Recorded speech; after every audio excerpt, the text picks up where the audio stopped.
अगर कोई आपसे कहे कि भारत में हुए सभी बड़े घोटाले सामने आ चुके हैं, तो ये पूरी सच्चाई नहीं है। आज भी ऐसे कई अरबों रुपए के घोटाले हैं जिनके दोषी कभी पकड़े नहीं गए और जिनकी फाइल से आज भी धूल खा रही है। नमस्कार दोस्तों, आप देख रहे हैं हिंदी डॉक्यूमेंट्री फॉर यू।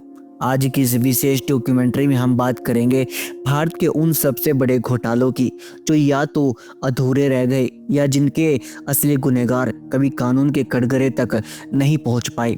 ये वीडियो किसी को दोषी ठहराने के लिए नहीं है, बल्कि जनता को जागरूक करने के उद्देश्य से बनाई गई है। बात करते हैं पहले घोटाले की, बोफोर्स घोटाला। 1980 के दशक में भारत सरकार ने स्वीडन की बोफोर्स कंपनी से तोहफे खरीदने का सौदा किया। ये सौदा देश की सुरक्षा से जुड़ा हुआ था, लेकिन कुछ ही समय बाद वो आरोप लगे कि इस सौदे में करोड़ों रुपए की रिश्वत दी गई है। जांच चली, सरकार बदली, लेकिन आज तक ये पूरी तरह साबित नहीं हो पाया कि रिश्वत किसने ली और किसने दी। सवाल आज भी वही है, क्या इस घोटाले का सच कभी पूरी तरीके से सामने आएगा? सत्यम कंप्यूटर घोटाला। साल 2009 का वक्त था। भारत की एक बड़ी आईटी कंपनी सत्यम कंप्यूटर अचानक देश का सबसे बड़ा कोऑपरेटिव घोटाला बन जाती है। कंपनी के खाते में हजारों करोड़ों रुपए की हेराफेरी सामने आती है।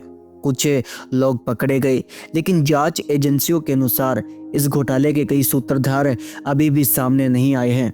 क्या ये सिर्फ एक व्यक्ति की गलती थी या इसके पीछे एक पूरा सिस्टम था? 2G स्पेक्ट्रम घोटाला। देश के इतिहास के सबसे चर्चित मामलों में से एक 2G स्पेक्ट्रम घोटाला। सरकारी संसाधनों को कौड़ियों के दाम पर बांटने के आरोप लगे। नुकसान लाखों करोड़ों रुपए बताया गया। मुकदमे चले, बहस हुई, लेकिन अंत में कई आरोपी कानूनी रूप से बरी हो गए। जनता आज भी पूछती है, अगर घोटाला नहीं था तो इतना बड़ा हंगामा क्यों हुआ? कोयला घोटाला। भारत की ऊर्जा व्यवस्था से जुड़ा हुआ कोयला घोटाला।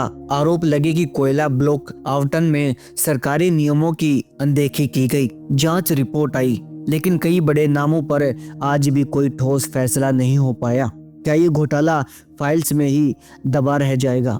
पंजाब नेशनल बैंक घोटाला। साल 2018। देश का दूसरा सबसे बड़ा सरकारी बैंक पंजाब नेशनल बैंक हजारों करोड़ों रुपए के घोटाले की चपेट में आता है।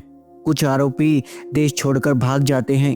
कानूनी लड़ाई आज भी जारी है, लेकिन बड़ा सवाल ये है, इतने सालों तक सिस्टम ने इस धोखाधड़ी को कैसे नहीं देखा? शेयर बाजार से जुड़े रहस्यमय घोटाले। भारत के शेयर बाजार में ऐसे कई घोटाले हुए जहां अचानक कंपनियां गायब हो गई, छोटे निवेश का पैसा डूब गया।